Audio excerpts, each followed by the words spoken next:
Je m'appelle Dominique Hugeux, je suis de nationalité belge et congolais de cœur. Je suis politologue, expert de l'Afrique depuis plus de 40 ans et plus particulièrement du Congo. Alors, comme je reçois des informations très fréquentes et suivies pratiquement quotidiennement, je suis interpellé et je me permets de m'adresser à vous. Et permettez-moi de vous lire ce que j'ai écrit. Je voulais vous dire que si j'écrivais un livre sur Kabila, ce serait à charge comme un procureur.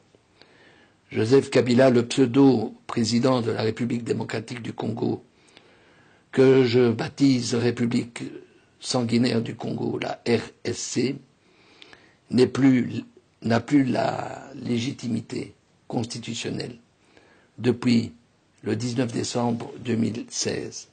Connaissant le Congo depuis que je suis bébé, depuis 67 ans, et jusqu'à ce jour, je me permets de parler, et modestement je le dis, au nom des 80 millions de mes frères et sœurs congolais qui n'ont pas la liberté et cette chance de s'exprimer sur les réseaux sociaux. Nous devons constater que la terreur quotidienne se conjugue avec l'intimidation permanente, les menaces et les mesures de rétention. Et j'en passe. Plus grave, des massacres sont accomplis à travers tout le pays. On découvre des charniers de ci, de là, sur le territoire.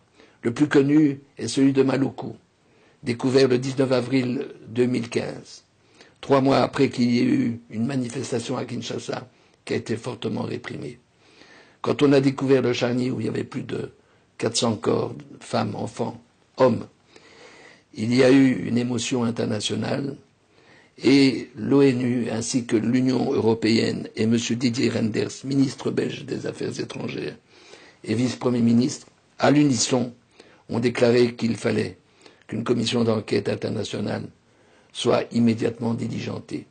Depuis ces déclarations, il n'y a plus rien, une véritable omerta. Or, il s'agit bel et bien d'un crime contre l'humanité. Et ces crimes sont devenus récurrents sur le sol congolais. Maluku n'est donc qu'un très triste exemple. En fait, Joseph Kabila n'a plus de réel pouvoir. Ce général de pacotille, qui a été fait général en 6 mois en République de Chine, est en réalité sous la tutelle de plusieurs États voisins. L'armée congolaise est encadrée par les officiers rwandais qui donnent des ordres.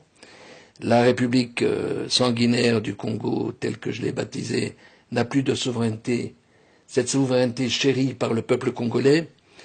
Et puis, il faut avoir l'honnêteté intellectuelle pour reconnaître que la Belgique a joué un rôle néfaste en installant Joseph Kabila sur le trône d'une monarchie présidentielle en 2001.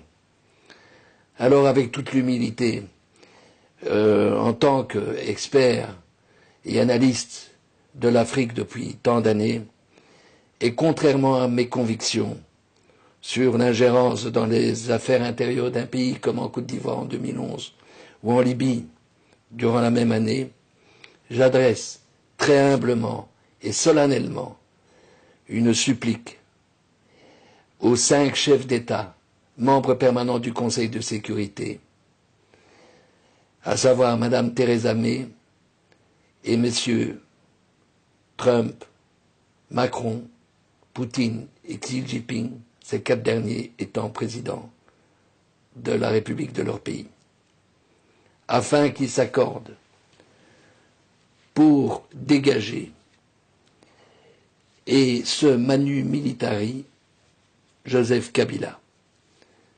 Je prétends que c'est un devoir universel pour éviter un nouveau génocide dont on ne peut pas deviner l'ampleur.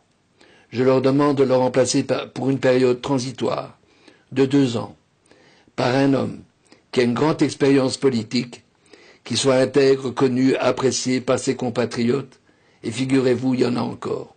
En 2 ans, ce président transitoire, j'insiste sur le caractère transitoire, avec une équipe de personnalités expérimentées et intègres, peut remettre le pays sur les rails et permettre au peuple congolais de retrouver la sérénité et également sa dignité. Ce nouveau président sera un rassembleur, mais pas un diviseur.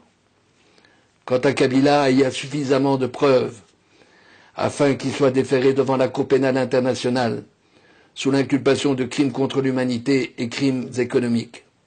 Quand on sait qu'en 15 ans, il a accumulé une fortune colossale, proche des 20 milliards d'euros, à travers la création d'une septantaine de sociétés. Or, il a toujours prétendu qu'il n'y avait pas d'argent dans les caisses de l'État pour pouvoir organiser des élections telles qu'elles étaient prévues constitutionnellement, mais c'est normal à partir du moment où on a vidé les caisses de l'État. Je vous remercie très sincèrement pour votre attention.